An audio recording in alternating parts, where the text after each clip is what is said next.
Alright, another edition of What the Fuck happenings in the YouTube atheist community and Stickam fun. I'm just placing another camera over here. Oh, this one's a weird one. His lights might go out, and that one's like infrared or something. So, I don't know. Yeah, some might work. But anyway, I like using a motion sensor for the lights, and it's just getting old, I guess. So it's not working very reliably, and the light turns on and off inconsistently, and it doesn't stay on, and stuff like that. Anyway, recharging my cigarette battery. Gotta fix that, solder it and such. Anyway, happenings. Yeah, still kind of angsty, uncomfortable, which I was last night in Stickam, so it was kind of an awkward, uncomfortable evening. And I don't know whether much is accomplished on some of these nights anyway. Sort of, it's kind of hard to force the conversation. And, different strokes looking for different folks, or different folks looking for different strokes. That's probably better. So some people want this and some people want that, and can't please none of the people none of the time, kind of thing. So anyway, yeah. So it's hasn't been as philosophical as I would like it to be. God, I'm so tired. That's the other problem. I'm tired lately. Winter. Anyway, but really, yeah. Anyway, more tired than I should be, really. But anyway, it could be just depression. So yeah, that's sort of one of the subjects here. Some Miguel guy or something. I subscribed to him for about an hour, and then I saw another video he made and said, "Oh, fuck this." So anyway, he was pointing out this. He asked Pyro and Matt, thou art that. This basic question about how they deal with the angst and discomfort that comes with philosophicalizing. And I thought Pyro and Matt's answers were pretty disgusting. Basically conceding that, they don't see any problem in the truth. Truth doesn't bother them. Doesn't make them want to throw up or anything. No, no. It's all good news. Philosophizing is fun. Blah, blah, blah, blah, blah. It's just really silly. If you do any real thinking about life and the world, you're going to run into all the unfairnesses, the horrible brutality that's out there.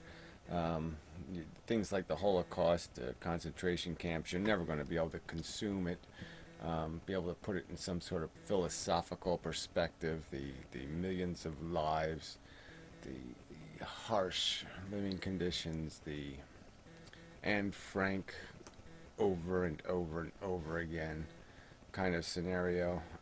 There's nothing, you philosophically can't deal with those things.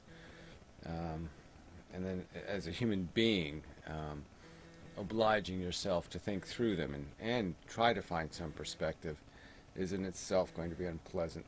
So I found Pyro and Thou Art That to be incredibly superficial, frivolous assholes in terms of their responses. They made me want to puke. These assholes. So anyway, trivial jackasses. Superficial, no substance, no depth, no real capacity to feel anything, I would imagine. How empty and silly a person you have to be to say that you pay no price for being a philosopher. You pay a price. You don't do it for free. Stupid, silly answers. Anyway, I don't like people lately. The last few videos I've watched have all sucked. That Like Newman guy left a couple of comments on the video about that stupid, idiotic subject he brought up. About the objective versus irrelevant morality, in my opinion. If morality is going to be something individuals make up, then there's no point in having a brain, no point in having a conversation. It's just ludicrous. The whole point is to attempt to find the right answers, not to pretend there's more than one answer. There isn't more than one answer, assholes. Especially when there's one victim. But anyway, it's just silly. So he's an asshole. I mean, he's phrasing the argument. He's cheating the argument all over the place. Now he calls it normative ethics or normative morality. I was speaking of morality in the normative sense. What a crock of fucking goddamn shit. Yeah, like there's a normative and an abnormative sense. I mean, it's just that whole philosophical jargon crap. These games, these motherfuckers play with words. Um, like there's somehow they're going to recontextualize the meaning of words because they'll throw something like normative in front of it or behind it. Fuck you. Pussy fuckers. Um, they just can't deal with the real words. And then there was a couple of assholes who made video responses versus being kicked out of the Stickam room last night. And yeah, I can see I didn't have much patience. Look, the John Paul Doran thing is just that I hate to even mention his name because then he'll say, "Look, people are talking about me." Um, he's just such a weasel. He says he's not gonna fucking inject himself, and he injects himself. And now he's gonna make an issue out of the fact that I said, "Get the fuck out of here, asshole. You've lost your privileges. You've done your ragging and your lying. All right, you little motherfucker. So the game is over. You stay the fuck away from me. I'll stay the fuck away from you, you stupid motherfucking cunt." But he won't play by that rule. Um, so anyway, fuck that shit. And fuck all you assholes who continue to watch his stupid motherfucking videos. Fuck you. Um, all right, then there's the Waterman guy. So he comes into the room and he completely misparaphrases Pyro's video on the idea that we should um, basically do the not-for-profit business kind of thing, the government model of mass production, and he called it a subsidy. He called it subsidy, and that was this bullshit word right there. Pyro never talked about subsidizing business or the making of pens and then allowing people to buy subsidized pens. No, it was about allowing people to buy pens produced by not-for-profit companies instituted and constructed and formed and paid even by government. And that there's rational sense in taking advantage of those, of basically encouraging people through creating better than competitive pricing, very competitive pricing, and giving people incentive to buy product that doesn't have waste as part of its investment. And that would be stuff that would be consistently priced and be good for people on fixed incomes. But anyway, yeah, and so first he just completely wanted to misparaphrase the argument, talk about something that doesn't exist. And so that was bullshit, because I'm not going to waste my time explaining videos to you that were quite clear. Second, when I recontextualized the argument and explained that it was about not-for-profit, he continued not to talk about it in that context. And so that was the end for me. I'll argue with you about whether or not government should finance seed money, the creation of not-for-profit corporations that will give people the right to choose a non-commercial alternative, a not-for-profit, a non-owned alternative to corporate America. And I think that is a legitimate role of government, and that's a worthy conversation. And but you were too much of a fucking pussy to have that conversation, so I told you to move along, asshole. But like I said, you came into the room just basically lying, and I'm just sick of you liars, you game players. Oh, that camera went out, but that's okay because the lights have stayed on, so apparently didn't need the infrared. But anyway. So anyway, yeah, it was a trying night. I did see Avatar finally yesterday. Maybe that wore me out. It was pretty bad though. It's just a cartoon, really. It's just a long cartoon. It was just kind of cheap on every level. It was just kind of cheap. I mean, there was some good special effects, but they really weren't great. They weren't the best I've ever seen, kind of thing, or anything like that. And yeah, so it didn't add up to much.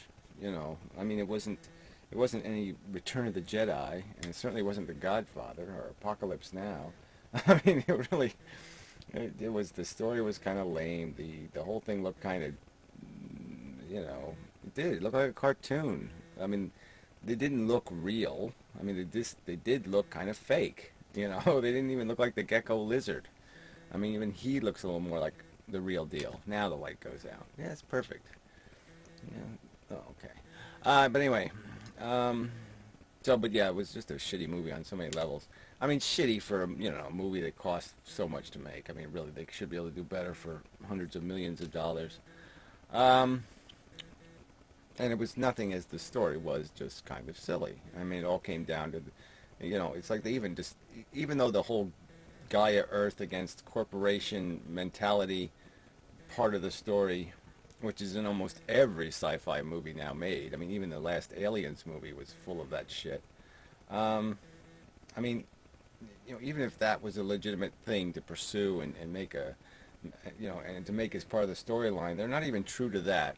Because in the bottom line, they always have to create some kind of personal conflict between people. So in this movie, they created the little Schwarzenegger army guy, Indestructo, who is indestructible. It doesn't matter. Plane can explode. There's all kinds of. He always has a way out. Um, until the end, when he finally gets killed. But he's this indestructible enemy kind of thing. It was just so cliche. But yeah, they create that so they can have all these little battle scenes, and it was just a lot of these little battle scenes. A lot of these, and it's just sort of trivial. And the love story was really thin, and didn't have any real weight, substance, whatever. And like I said, the whole rest of it, everybody looked like a cartoon. They look like they belong on Easter Island or something. Maybe that's where they filmed it, Easter Island. But anyway, so I shouldn't do a movie review in the middle of this video. There probably is other stuff. There's been some political stuff, WikiLeaks talk and stuff, and I'm sorry to you people who are pissed off that I don't give a shit about these subjects. But this WikiLeaks and this kind of crap, it's not going to fix what's wrong with our political systems and everything else. There's this little I gotcha crap, this little letting cheaters fix the cheating problem is bullshit. So right there, it doesn't make you don't encourage people to break trust to demonstrate people who have broken trust. I mean, it's this lying to stop liars. I mean, this doesn't make any sense. So on that level, I don't like it. And just as a practical matter, the political system needs to impose accountability. And I got youing 1 out of 1,000 of these guys isn't going to get us anywhere. We have to force the system to be open source, more public, more opaque to public inspection. We have to make that. We have to win that political argument. And so until there's political reform and election reform, until judges have to be honest and take polygraphs, I mean, all these little things. Until those things are fixed, that this little place where people can violate other people's privacy, basically, and trust, it's not going to solve the problem. So fuck it. It's not a subject I give a fuck about. And that's why I don't comment on it, because I don't find it very interesting. So, fuck the nags. Anyway, and let's see, what else is there? Yeah, there just isn't much interesting conversation. I have seen To Be Serious is making a lot of comments around. I don't think she's made any videos, though. But every now and then she just throws in some sort of crap about, oh, Gary, I don't find him, some other kind of bullshit. And so it's like, oh, why don't you just shut the fuck up then? But anyway, it's just these people. They just demanded my attention for whatever reason. Like Graytex, the rest of them. But anyway, he hasn't said anything in a while, I don't think. But anyway, yeah, well, anyway. That's enough. Yeah, so I've been in a pretty poor state of mind for the last week, and so maybe it'll continue for a little while, because I obviously don't feel a whole lot better. But anyway, we'll see where it goes. I mean, there's nowhere to go, so we'll just transition into something else that motivates me, or whatever, or who cares. Fuck. Till next time, and such.